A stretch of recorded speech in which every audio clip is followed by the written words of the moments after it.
Bismillahirrahmanirrahim. Banyak akhir-akhir ini dai-dai yang mengeluarkan fatwa yang membolehkan coblos pemilu 2019 pemilihan presiden dengan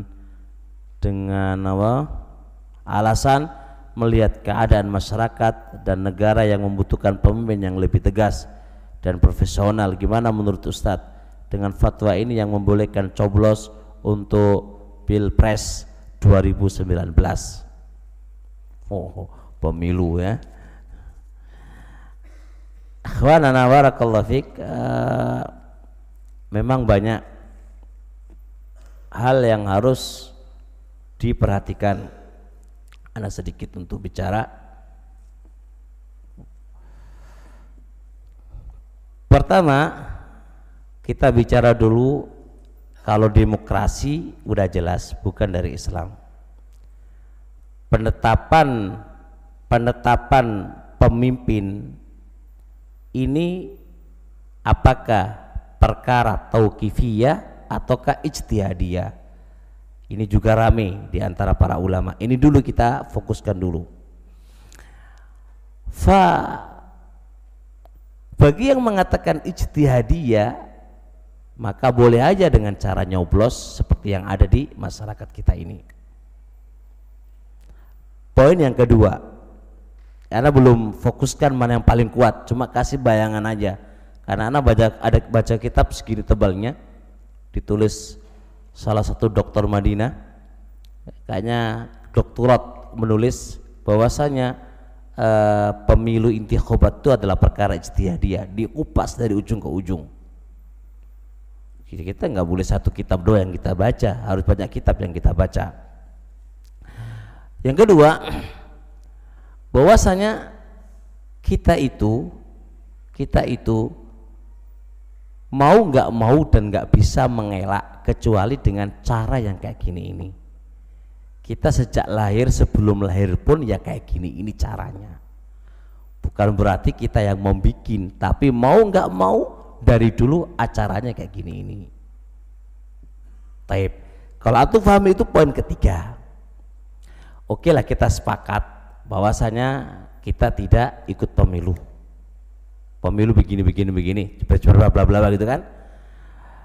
Teman-teman, dalam kasus ini untuk tahun ini ya, karena sebelum kita bahas kasus ini ada beberapa fatwa juga. Di antara fatwa ada yang bentuknya begini, dicontohkan oleh Syekh Sulaiman Ruhaili. Andai kata ada di situ seorang dua orang, satu jelas memusuhi dakwah, satu tidak memusuhi dakwah, dan jelas ini jelas, kata Syekh Sulaiman Ruhaili, Anda harus coblos dengan Anda anggapan kalau Anda gak coblos maka yang menang siapa? Yang memusuhi dakwah. Maka Syekh nyuruh untuk memilih dalam rangka apa? Membendung madarat yang paling terbesar, yaitu dalam permusuhan kepada dakwah. Lah, kasus kayak gini Anda jangan melihat ini lo nggak bener, itu lo nggak bener. Jangan Anda lihat kayak gini nih, lihat maslahat ke depannya. Dengan Anda bisa positifkan, kalau ente nggak ikut maka apa? Maka akan terkena, maka akan yang menguasai Anda adalah orang yang membenci dakwah. Dan apa akibatnya dakwah? Nah, di beberapa pertimbangan dan banyak kasus yang lain juga, beberapa fatwa ulama yang ada, hatta Ibrahim Ruhaili dalam waktu di Solo juga mengatakan pemilihan untuk ini, juga mengatakan ini ijtihadiyah, karena beberapa yang masuk dari segi maslahat dan mafsadah. Nah, untuk ini adalah sebuah kasusnya, ini kasusnya nggak tahu gimana ya teman-teman memahami dengan adanya ini, dengan beberapa cerita dari ujung ke ujung kan, maka harus memilih karena melihat mafsadah yang lebih besar kalau tidak memilih, atau memilih yang mana terserah kan gitu kan. Mafsadah terbesar untuk memilih, dan mafsadah yang terbesar itu coba memilih mana yang untuk baiknya untuk kaum muslimin yang ada. Lah untuk ini ya mereka berijtihad boleh dan menganjurkan untuk mencoblosnya. Bahkan kasus Jakarta kemarin ya kan, di antara Jakarta kemarin unggul begitu banyaknya karena salafiyin yang itu nggak terduga bisa naik tinggi, itu karena salafiyin menyoblos sampai pada posisi menang. Yaitu yang cerita orangnya langsung ke Ustadz langsung ke saya, jadi sanatnya Ali. Jadi ya itu mereka ijtihadnya begitu. Bagaimana saya pribadi diam. Saya tidak bisa menyalahkan, karena mereka juga punya latar belakang dalam berijtihad. Walaupun saya pribadi saya diam, nggak tahu saya nanti ini mau condong yang mana. Saya lagi masih berpikir saya nunggu sebuah berita langsung ya dari orang yang berkomitmen di sini. Dia mau nanya ini antara kedua belah pihak, mau nanya A, nanya B, nanti baru akan disampaikan ke kami. Jadi beliau ini dekat dengan orang ini dan dia dekat dengan saya, jadi saya mau dikasih tahu gitu loh. Yo sana nunggu antum. Jadi saya sendiri bingung mau apa saya gitu kan. Bingungnya bukan karena nggak punya prinsip, tapi masalahnya ini masalah menimbang maslahat dan mafsadah. Kalau masalah kaidah, kalau masalah oke lah itu nggak boleh, jelas nggak boleh, oke lah nggak boleh. Apakah nggak bolehnya itu mutlak sehingga tidak dipikirkan masalah dan mafsadah ke depannya? Ini yang kita pertimbangkan dari ilmu usul dan qawaid fikihnya.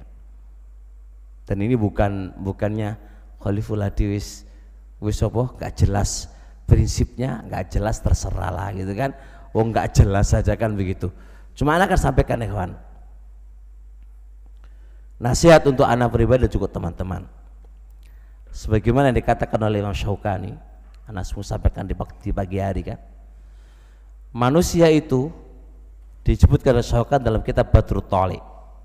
Manusia itu memiliki 3 tingkatan. Tingkatan pertama, tingkatan orang menjadi ulama. Orang kalau udah menjadi ulama itu mereka nyantai. Perbedaan mereka tidak menjadikan fitnah karena keberkahan ilmunya mereka.